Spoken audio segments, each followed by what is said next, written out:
안녕하세요. 경제를 쉽게 알려주는 경제누렁입니다. 오늘은 정말 역사적인 날입니다. 2026년 2월 20일 미 전역은 물론이고 전 세계 금융시장이 발칵 뒤집혔습니다. 아마 오늘 이 소식을 제대로 이해하느냐 못하느냐에 따라 여러분의 계좌 앞날이 완전히 달라질 수도 있습니다. 바로 어제였죠? 2026년 2월 20일 오전 10시 미국 연방대법원에서 트럼프 행정부의 핵심 경제정책이었던 상호 관세에 대해 위법이라는 최종 판결을 내놓았습니다. 이게 단순한 판결이 아닙니다. 지난 몇 년간 미국 증시를 짓누르던 거대한 불확실성 하나가 해소되는 동시에 또 다른 거대한 태풍이 몰려오고 있다는 신호탄이기도 하거든요. 오늘 이 긴 시간 동안 여러분과 함께 이 사건의 본질부터 시작해서 대체 우리 돈 250조 원이라는 어마어마한 현금이 어디로 흘러갈지, 우리는 어떤 종목에 올라타야 할지, 그리고 영상 후반부에는 우리가 취해야 할 3가지 전략에 대해서 아주 낱낱이 파헤쳐 보겠습니다.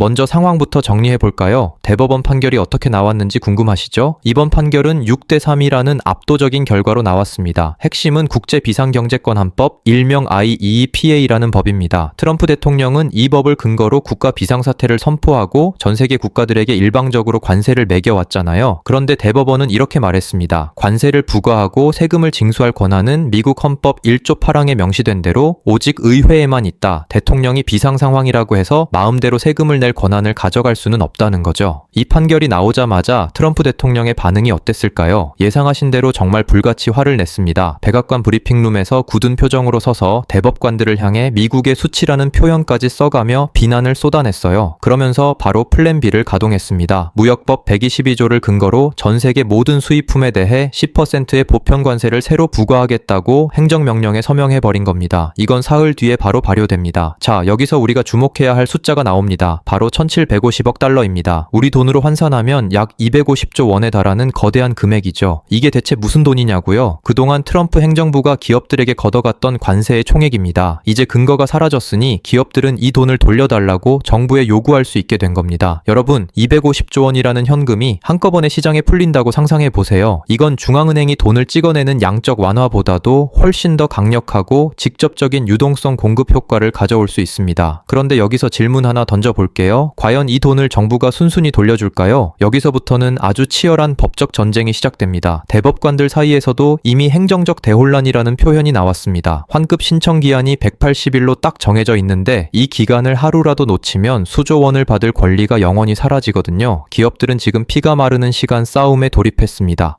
그렇다면 투자자인 우리에게 가장 중요한 건 뭘까요? 맞습니다. 바로 누가 이 엄청난 돈벼락의 주인공이 될 것인가 하는 점이죠. 지금 월가에서는 수혜주 찾기에 혈안이 되어 있습니다. 가장 먼저 떠오르는 곳은 어디인가요? 당연히 수입 비중이 높은 대형 소매업체들입니다. 아마존, 나이키, 타겟, 홈디포 같은 기업들 말이죠. 예를 들어 나이키 같은 경우를 볼까요? 작년에 관세 때문에 신발 가격이 17%나 올랐거든요. 이제 그 부담이 사라지면 영업이익이 어떻게 될까요? 상상만 해도 주계는 엄청난 호자이겠죠. 특히 코스트코 같은 기업은 정말 영리했습니다. 이번 판결이 나오기 훨씬 전부터 이미 정부를 상대로 보호소송을 걸어놨거든요. 환급금을 받을 준비를 미리 다 마쳐놨다는 뜻입니다. 이런 기민한 대응을 한 기업들이 진정한 승자가 될 가능성이 높습니다. 하지만 여기서 우리가 짚고 넘어가야 할 함정이 있습니다. 재무장관인 스콧 베센트가 이런 지적을 했어요. 기업들이 관세 때문에 물건 가격을 다 올려서 소비자들에게 비용을 전가해놓고 이제 와서 정부로부터 세금까지 환급받는다면 이건 기업들만 이중으로 이득을 보는 횡재 아니냐는 거죠. 정치적으로도 상당히 논란이 될 부분입니다. 증시 전체로 보면 어떨까요? 이번 사건은 단기적으로 유동성 공급이라는 측면에서 긍정적입니다. 기업들이 돌려받은 현금으로 뭘 할까요? 공장을 지을 수도 있지만 주주 환원에 쓸 가능성이 매우 높습니다. 자사주 매입을 하고 배당을 늘리겠죠. 주식수는 줄어드는데 기업의 현금은 늘어나니 주당 순이익인 EPS가 수직 상승하는 효과가 나타날 겁니다. 그래서 지금 골드만삭스나 모건 스탠리 같은 주요 투자은행들이 S&P 500의 목표 지수를 9,000선까지 상향 조정하는 보고서들을 쏟아내고 있는 겁니다. 그런데 말이죠, 여러분. 시장에는 항상 양면성이 존재합니다. 이번 판결로 관세 수입이 줄어들면 미국 정부의 재정 적자는 어떻게 될까요? 돈을 돌려줘야 하니 국채를 더 발행해야 할 테고 이는 국채 금리 상승으로 이어질 수 있습니다. 주식시장에는 유동성이 풀려 좋지만 금리가 오르면 기술주들에게는 다시 부담이 될 수 있는 묘한 상황이 연출되는 거죠. 여기서 한 가지 더 흥미로운 사실이 있습니다. 지금 미국 경제의 다른 한편에서는 사모 신용시장에 위기 징후가 나타나고 있다는 점입니다. 블루아울이라는 거대 펀드가 환매를 중단했다는 소식 들어보셨나요? 인공지능 기술이 발전하면서 기존 소프트웨어 기업들이 설 자리를 잃고 그들에게 돈을 빌려준 사모펀드들이 부실해지고 있다는 겁니다. 탄광 속의 카나리아 같은 위험 신호죠. 이 유동성 파티가 이런 부실을 덮어버릴지 아니면 오히려 거품을 더 키울지 우리는 정말 냉정하게 지켜봐야 합니다. 이제 우리나라 이야기를 좀 해볼까요? 우리 기업들에게는 이게 어떤 영향을 미칠까요? 우리나라도 미국에 수출하면서 많은 관세를 내왔습니다. 특히 관세 지급인도 조건으로 수출했던 기업들은 이번에 환급 소송에 참여해서 상당한 금액을 돌려받을 기회가 생겼습니다. 하지만 걱정되는 부분도 있습니다. 우리가 미국과 맺었던 3,500억 달러 규모의 투자 약속 말이죠. 이게 사실 상호 관세를 낮춰준다는 전제 조건이 있었거든요. 그런데 그 관세 자체가 위법이 되어 사라졌으니 이 계약의 근간이 흔들리는 겁니다. 미국 입장에서는 투자는 그대로 하고 관세는 새로운 법으로 다시 매기겠다고 나올 텐데 우리 정부의 협상력이 어느 때보다 중요한 시점입니다. 다시 말해 한국 정부가 미국과 맺었던 3,500억 달러 투자 약속이 관세 인하를 담보로 한 것이었기 때문에 이제 우리나라도 그 투자 계획을 수정하거나 철회할 수 있는 협상 카드를 쥐게 되는 희망적인 시나리오가 존재할 수 있습니다.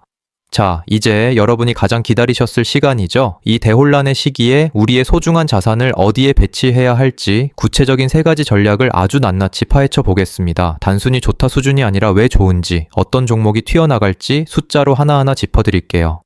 첫 번째 전략은 현금 벼락을 맞을 직접적인 관세 환급 수혜주를 찾는 겁니다. 여러분, 이번 판결로 돌려받아야 할 돈이 무려 1,750억 달러라고 말씀드렸죠? 우리 돈으로 250조 원입니다. 이 돈이 기업 재무제표에 꽂히는 순간 어떤 일이 벌어질까요? 가장 먼저 보셔야 할 곳은 매출 원가 대비 수입 비중이 압도적으로 높은 유통과 가전 섹터입니다. 대표적인 예로 타겟이나 베스트바이를 들 수 있겠네요. 이들 기업은 제품의 60에서 70% 이상을 해외에서 가져옵니다. 그동안 트럼프 관세 때문에 억지로 냈던 비용이 영업이익의 10에서 15%까지 갉아먹고 있었거든요. 보통 영업이익이 3에서 5%로 낮은 유통업의 경우 관세 부담이 다른 업종 대비 상대적으로 크기 마련입니다. 그런데 이 돈이 한꺼번에 환급된다면 이건 단순히 실적이 좋아지는 수준이 아니라 금고에 잠겨있던 현금이 갑자기 수조 원씩 늘어나는 효과를 냅니다. 특히 코스트코 같은 기업은 이미 1년 전부터 보호 소송을 준비해왔기 때문에 환급 속도가 남들보다 훨씬 빠를 겁니다. 두 번째 전략은 유동성의 힘을 믿고 자사주 매입 테마에 올라타는 겁니다. 250조 원이라는 돈이 시장에 풀리는 건 사실상 정부가 대규모 양적 완화, 즉 QE를 단행하는 것과 똑같은 효과를 냅니다. 기업들이 이 공돈을 받으면 가장 먼저 하고 싶어 하는 게 뭘까요? 바로 주가 부양입니다. 여기서 핵심 지표는 주당 순이익 EPS입니다. 예를 들어 애플이나 엔비디아 같은 빅테크 기업들이 환급받은 현금 수십억 달러를 자사주 매입에 쏟아붓는다고 생각해보세요. 시중에 돌아다니는 주식 수는 줄어드는데 기업의 현금 가치는 높아지니 주가는 당연히 우상향할 수밖에 없습니다. 자사주 매입 비중이 높은 기업들을 모아놓은 PKW 같은 ITF나 지수 자체의 하단을 지지해줄 VO 같은 자산군에 주목해야 하는 이유가 바로 여기에 있습니다. 기업들이 환급금으로 주식을 사들이기 시작하면 시장의 하락장은 사고 싶어도 살 수 없는 기회가 될 겁니다. 하지만 앞서 언급드린 첫 번째와 두 번째 전략에는 주의해야 할 점도 있습니다. 정부가 패소했다고 해서 다음날 바로 통장에 돈을 쏴주지 않습니다. 환급 절차와 예산 확보라는 행정적 절차가 남았죠. 또한 정부가 돈 없다고 국채 발행해서 환급해주면 결국 금리가 올라서 주가가 떨어지는 것 아니냐라는 논리가 나올 수 있습니다. 이런 경우에는 현금 흐름이 약한 좀비 기업은 피하고 환급금으로 자사주를 태울 수 있는 빅테크로 압축 대응하는 것도 하나의 전략이 될 수 있습니다. 금리가 오르면 빚 많은 기업은 죽어나가지만 애플이나 엔비디아처럼 현금이 쌓여있는 기업들은 오히려 그 현금으로 고금리 이자 수익까지 챙깁니다. 환급금까지 받으면 그야말로 불도저처럼 자사주를 쓸어 담겠죠. 마지막 세 번째 전략은 트럼프의 최후 방역인 무역법 122조 리스크를 관리하는 겁니다. 이게 가장 무서운 변수죠. 트럼프가 새로 발표한 10% 보편 관세는 150일 동안만 유효한 시한부 정책입니다. 하지만 이 150일 동안 공급망은 그야말로 아수라장이 될 겁니다. 이때 우리가 주목해야 할 예시는 바로 미국 현지 생산 비중이 높은 기업들입니다. 삼성전자나 현대차처럼 이미 미국 내에 거대한 공장을 돌리고 있는 기업들은 오히려 이 기회가 호재가 될 수 있습니다. 수입해서 들어오는 경쟁사 제품들을 회사들의 10% 관세가 붙는 동안 현지에서 찍어내는 우리 제품들은 가격 경쟁력에서 압도적인 우위를 점하게 되거든요. 관세라는 장벽이 경쟁자들의 발목을 잡을 때 시장 점유율을 뺏어올 수 있는 진정한 실력주를 골라내야 합니다. 반면 물류 비용 부담이 큰 페덱스나 UPS 같은 종목들은 단기적인 물동량 변화로 인해 변동성이 커질 수 있으니 주의가 필요하겠죠. 자, 이 세 가지 전략을 듣고 나니 머릿속에 어떤 종목들이 스쳐 지나가시나요? 250조 원이라는 거대한 돈의 흐름이 시작됐습니다. 누군가는 관세 폭탄에 겁을 먹고 도망가겠지만 우리 같은 영리한 투자자들은 이 유동성의 파도를 타고 수익을 극대화해야 합니다. 여러분의 선택은 무엇인가요? 환급금을 먼저 챙기는 유통주인가요? 아니면 자사주 매입으로 덩치를 키울 빅테크인가요?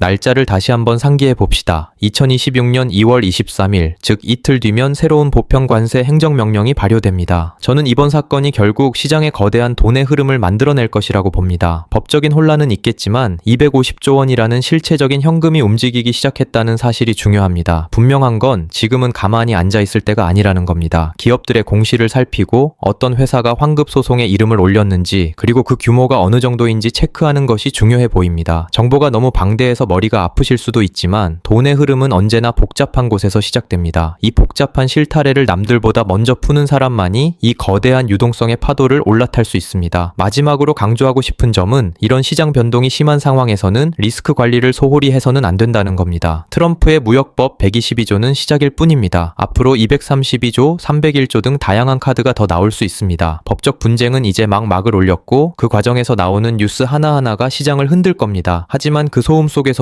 250조 원이라는 현금의 향방을 놓치지 않는다면 2026년은 여러분 생애 최고의 해가 될 수도 있을 겁니다. 자, 이제 여러분의 포트폴리오를 다시 한번 열어보세요. 내 종목 중에는 관세 환급의 혜택을 볼 기업이 있는지 아니면 새로운 보편 관세의 직격탄을 맞을 기업이 있는지 냉정하게 분류해 볼 시간입니다. 오늘 긴 시간 동안 함께 해주셔서 감사합니다. 영상이 도움되었다면 구독과 좋아요 부탁드리고요. 다음에 더 깊이 있는 영상으로 찾아오겠습니다. 경제누렁이었습니다. 감사합니다.